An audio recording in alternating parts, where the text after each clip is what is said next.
اللهم صل على محمد وعلى آل محمد كما صليت على إبراهيم وعلى آل إبراهيم إنك حميد مجيد. اللهم بارك على محمد وعلى آل محمد كما باركت على إبراهيم وعلى آل إبراهيم إنك حميد مجيد. أعوذ بالله من الشيطان الرجيم. بسم الله الرحمن الرحيم. ثم أفيضوا من حيث أفاض الناس واستغفروا الله إن الله غفور رحيم.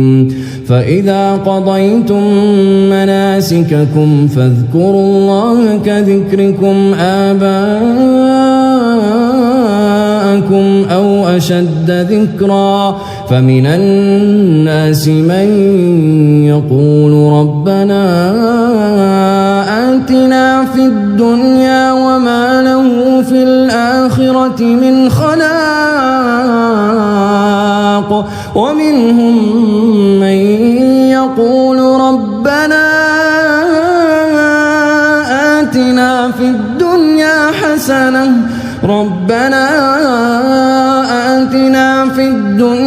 حسنة وفي الآخرة حسنة وقنا عذاب النار. أولئك لهم نصيب مما كسبوا والله سريع الحساب.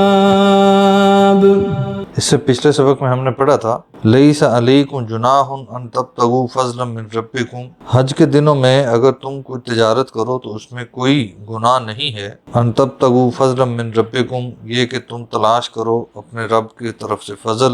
فاذا افضتم من عرفات پس جب تم عرفات سے واپس لوٹو فاذکروا اللہ عند المشعر الحرام تو پھر مشعر الحرام کے پاس اللہ کا ذکر کرو مزدلفہ میں. وَاذْكُرُوهُ كَمَا هَدَاكُمْ اور اس طرح سے ذکر کرو جس طرح اس نے تمہیں ہدایت دی، جس طرح اس نے تمہیں ہدایات جاری کی اس کے مطابق ذکر کرو، اپنی مرضی کے مطابق چیزوں کو تبدیل نہ کرو. وَإِن كُنتُم مِّن قَبْلِهِ لَمِنَ الضَّالِّينَ حالانکہ تم اس سے پہلے بالکل گمراہ تھے. ثُمَّ أَفِيضُوا پھر افیضوا واپس لوٹو، من حیث افاض الناس جہاں سے لوگ لوٹتے ہیں. یہ دراصل قریش کو خطاب ہے، عربیوں کو خطاب ہے. میں سمجھتا ہوں آج کے عربیوں کو بھی خطاب ہے. معاملہ کچھ یوں تھا کہ وہ لوگ چونکہ اپنے آپ کو بیت اللہ کا متولی سمجھتے تھے تو وہ اپنے لیے وی آئی پی پروٹوکول رکھتے تھے. حج کے مناسک میں چونکہ جب حج شروع ہوتا ہے تو عرفات جا کے پھر واپسی ہوتی ہے، میدان عرفات میں جا کے تو پھر واپس مکہ کی طرف لوٹنا ہوتا ہے. تو انہوں نے یہ سمجھ لیا کہ چونکہ سارے لوگ عرفات تک جاتے ہیں، ہم چونکہ وی آئی پی لوگ ہیں، ہم عظیم لوگ ہیں، لہذا انہوں نے مزدلفہ سے ہی واپس ہونا شروع کر دیا.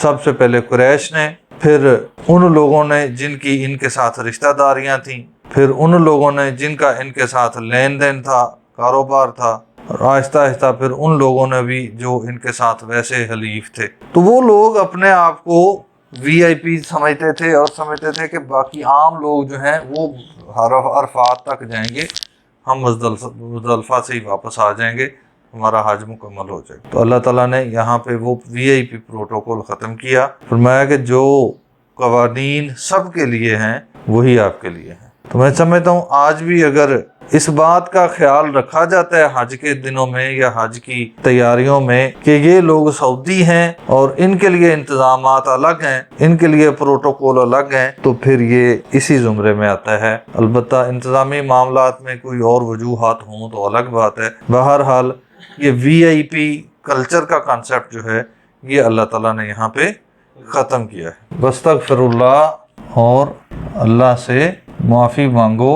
اس سے پہلے جو تم غلطیاں کر چکے ہو اس کے لیے اللہ سے معافی مانگ لو.